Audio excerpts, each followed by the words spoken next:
Penyanyi Sisi Iman, 30 tahun, selamat diijab kabulkan dengan jejaka pilihannya, Dr. Zamir Hilman Hamzah, 41 tahun, dalam majlis yang berlangsung di Masjid Tuanku Mizan Zainal Abidin pada Jumaat.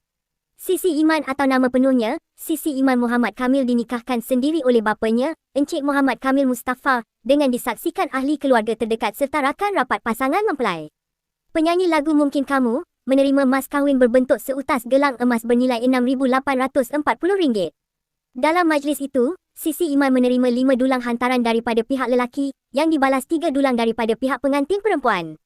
Antara hantaran yang paling mencuri perhatian ialah nombor plat khas kereta, SIS 5795, gabungan simbolik nama Sisi serta tahun kelahirannya, 1995.